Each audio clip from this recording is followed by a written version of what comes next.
سوال ہے، اگر کہیں گاڑی میں جا رہے ہیں، سامنے سے جنازہ گزر رہا ہے تو کیا ہم عورتوں کو بھی گاڑی سے نکل کر کھڑا ہونا پڑے گا؟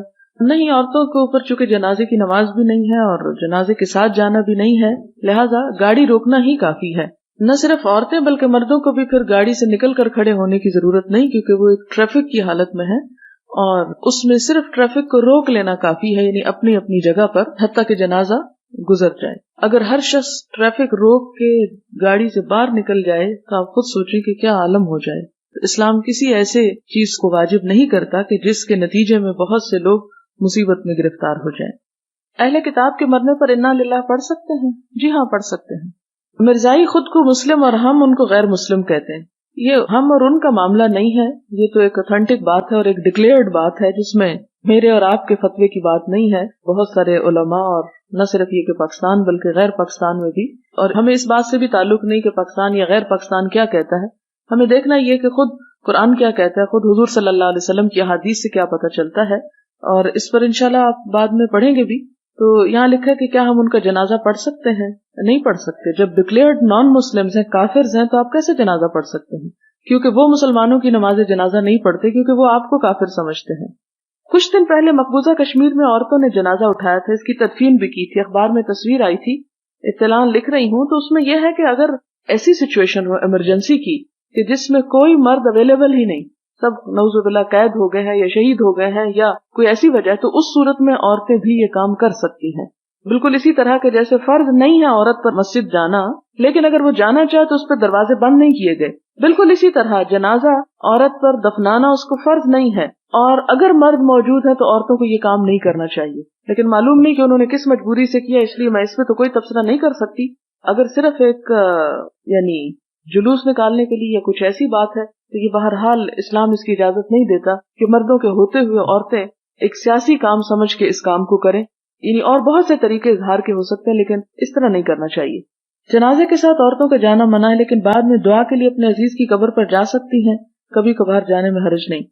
حدیث 1229 سے تو یہ ظاہر ہوتا ہے کہ مرنے والا جب تک قبر میں نہیں اتار دیا جاتا اس کا تعلق دنیا کے ساتھ ہوتا ہے، کہ وہ دونوں حالتوں میں نیک اور بد دیکھ سکتا ہے۔ اس کا مطلب ہوا کہ وہ جنازہ اٹھانے والوں کو دیکھ سکتا ہے، اس لیے آہوزاری کرتا ہے۔ اس کو سمجھا دیجئے۔ بات یہ ہے کہ اس سے ہمیں یہ نہیں پتہ چلتا کہ واقعی وہ اپنی آنکھیں کھول کے دیکھ رہا ہوتا ہے، لیکن یوں محسوس ہوتا ہے ان احادیث سے کہ روح کا تعلق بہرحال جب تک وہ آگے پہنچ نہیں جاتی اس کا کچھ نہ کچھ ہوتا ہے، اور روح جو ہے وہ مرتی نہیں ہے، یعنی جسم سے الگ ہو جاتی ہے لیکن مرتی نہیں ہے۔ اور آپ دیکھیں کہ اب نئی ایجادات سے آپ کو یہ بات سمجھ آ سکتی ہے کہ یہاں پر ہم بیٹھے بات کر رہے ہیں اور یہاں سے بالکل دوسری طرف امریکہ میں بات سنی جا سکتی ہے ٹیلی فون کے ذریعے، تو یہ تو انسان کے بنائے ہوئے طریقے، اور اللہ تعالیٰ کے ہاں اگر ہماری روح پہنچ جائے تو ہمارے جسم سے اس کا کنیکشن کسی نہ کسی طرح بھی ہو سکتا ہے۔ جیسے پہلے بھی شاید میں نے مثال دی کہ سورج ہزاروں کروڑوں میل دور چمکتا ہے، لیکن زمین پر اس کا تعلق ہمارے ساتھ بھی ایک ہوتا ہے، وہ چمک ہمارے اندر بھی اس کی آ جاتی ہے۔ اور آپ دیکھیں کہ ایک ذرے پہ بھی جب وہ سورج کی چمک پڑتی ہے تو ذرہ بھی چمک اٹھتا ہے، تو خواہ ہمارے جسم کے ایک ذرے کے ساتھ ہی وہ روح کنیکٹڈ ہے کسی بھی طرح سے، تو اس کے احساسات ہو سکتے ہیں۔ لیکن ان سب باتوں کو سمجھنے کے لیے حقیقی علم چاہیے۔ یہ سب مفروضے ہیں، خیالات ہیں، اور ان کو ہم اپنی زبان میں ایکسپلین نہیں کر سکتے، اپنی مثالوں سے سمجھ نہیں سکتے، کیونکہ قرآن پاک میں واضح طور پر روح کے بارے میں آ گیا کہ یسألونک عن الروح قل الروح من امر ربی۔ لوگ آپ سے روح کے بارے میں پوچھتے ہیں، کہہ دیجیے کہ روح میرے رب کا امر ہے۔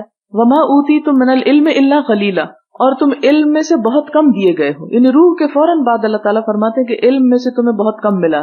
لہٰذا یہ ان میدانوں میں سے ہے یا ان موضوعات میں سے ہے کہ جس کو ہم حقیقی معنوں میں سمجھ نہیں سکتے۔ حدیث میں ہے کہ مردہ کہتا ہے اگر وہ نیک ہے مجھے آگے لے چلو، اگر نیک نہیں ہوتا تو کہتا ہے ہائے میری خرابی کہاں لے کے جاتے ہو، اس کی آواز ہر مخلوق سنتی ہے، ایک آدمی نہیں سنتا۔ اس حدیث سے پتہ چلتا ہے کہ مردہ بولتا ہے۔ دیکھیں آپ، باوجود اس کے بولتا ہے، لیکن کیا اس کی زبان منہ کھلا ہوا نظر آتا ہے آپ کو؟ ان کا بولنا اور ان کا سننا اور ان کا شعور، یہ سب کچھ اب ہم سے بالا ہو جاتا ہے، ہم اس کو اپنے الفاظ میں ایکسپلین نہیں کرتے۔ اور پھر اس میں آپ دیکھیں کہ اگر ہم یہ کہیں بھی کہ وہ بول رہا ہے تو وہ بولنا جو ہے اس طرح کا نہیں جیسے میں اور آپ بولتے ہیں، اور اگر وہ سن رہا ہے تو اس طرح کا نہیں جس طرح میں اور آپ سن رہے ہیں۔ اس کے سننے یا بولنے سے ہمارے عمل کا کوئی تعلق نہیں، ان کو صرف باعث عبرت بنایا گیا ہمارے لیے، دیکھو وہ کیا کہہ رہے ہیں اور کس طرح وہ رخصت ہو رہے ہیں اور تم یہ کام نہ کرو۔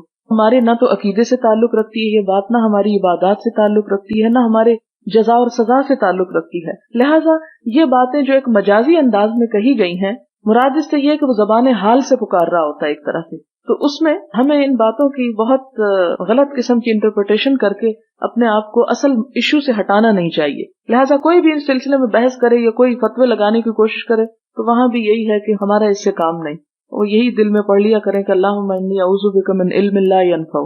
اگر ہمیں پتہ بھی چل جائے کہ اس کا بولنے کا طریقہ اور انداز کیا ہے تو اس سے ہمیں کوئی فائدہ نہیں ہے. ہمیں اس حدیث سے مقصود کیا سمجھانا ہے کہ ایک دن تم بھی اس چارپائی پہ پڑے ہوگے تو سوچو، اپنے آپ کو رکھ کے دیکھو کہ وہیں جانا ہے، کیا سوچو گے، کیا کرو گے. اس وقت تو مہلت اور موقع نہیں ہوگا.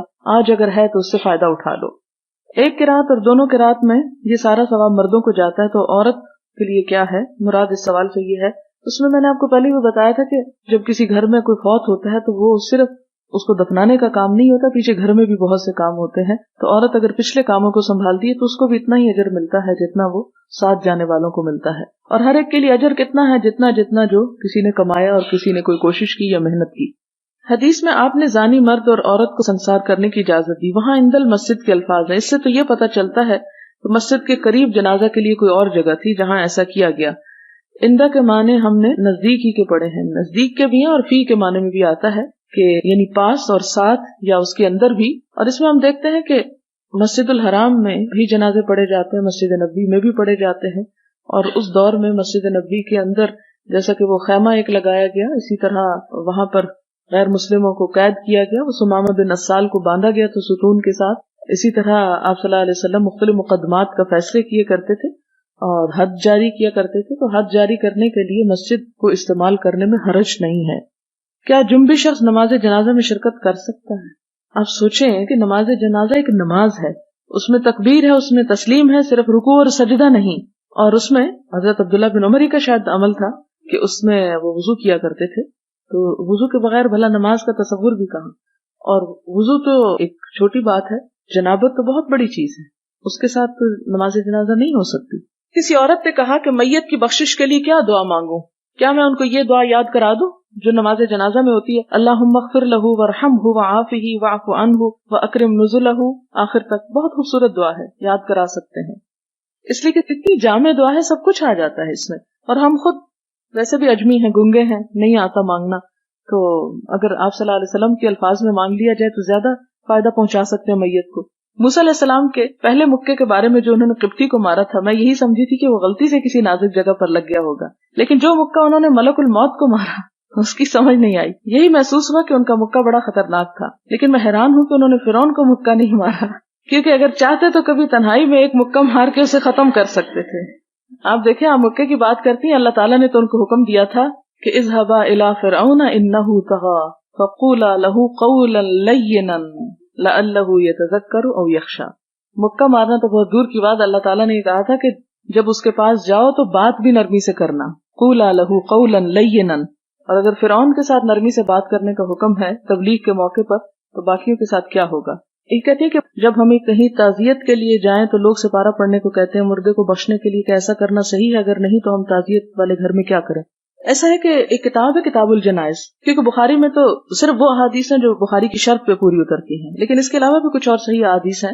کتاب الجنائز ہے، اس میں سارے مسائل کافی ڈیٹیل میں ڈسکس ہوئے ہیں. تو جس کو چاہیے یا پھر ہم کسی موقع پہ انشاءاللہ تعالی میں اس پہ الگ ایک لیکچر دے کے ان سارے مسائل کو ڈیٹیل سے بتا دوں گی کہ کیا کیا چیزیں مسنون ہیں اور کون سی چیزیں ایسی ہیں کہ جو غیر مسنون ہیں لیکن ہمارے معاشرے میں بہت رواج پکڑ چکی ہیں. تو کوئی بھی چیز جب بہت رواج پکڑ چکی، مثلاً آپ ایک چھوٹی سی مثال آپ کو دوں، آپ کا گھر انتہائی گندا ہو چکا، آپ 6 ماہ گھر میں نہیں تھے، واپس آتے ہیں جالے بھی لٹک رہے ہیں، گرد و غبار بھی ہے، کاغذ بھی ہیں، اور بھی یعنی بے شمار کوڑا کرکٹ ہے. کیا آپ کے لیے پاسبل ہے کہ ایک ہی دن میں یا چند گھنٹوں میں وہ ساری صفائی کر دیں؟ ہو سکتی؟ نہیں ہو سکتی. آپ کیا کریں گے؟ سٹیپ بائی سٹیپ، ایک کے بعد ایک دفعہ جالے اتار لیں گے، پھر موٹی موٹی چیزیں اٹھا لیں گے، پھر اس کے بعد پھر کرتے کرتے آخر میں جا کے آپ کا گھر اس طرح چمکے گا جیسے آپ نے پہلے چھوڑا. تو ہمارا بھی حال یہ ہے کہ قرآن اور سنت کو چھوڑے ہوئے ایک عرصہ گزر گیا ہماری قوم کو، اور اتنا کچھ وہ اندھیرے جمع ہو چکے ہیں کہ اگر آپ یہ کوشش کریں گی کہ ایک دم سویرا ہو جائے تو یہ ممکن نہیں ہے، اور ایسا کرنے کی کوشش بھی نہ کریں. مثال کے طور پر آپ دیکھیں کہ جب رات ہوتی ہے اور شدید اندھیرا ہوتا ہے تو اللہ تعالیٰ اگر اسی وقت ایک دم سورج دوپہر کا نکال دیں، کیا حال ہو آپ کا؟ اکثر لوگ تو اندھے ہی ہو جائیں. اللہ تعالیٰ کا کیا طریقہ ہے؟ آپ دیکھیں کہ جیسے دن کے بعد رات آتی ہے تو گریجولی وہ چینج آتا ہے نا اس میں، اسی طرح اندھیری رات کے بعد جب سویر آتی ہے تو کیا ہوتا ہے؟ گریجول چینج آتا ہے. اور سویر ہونے پہ بھی بالکل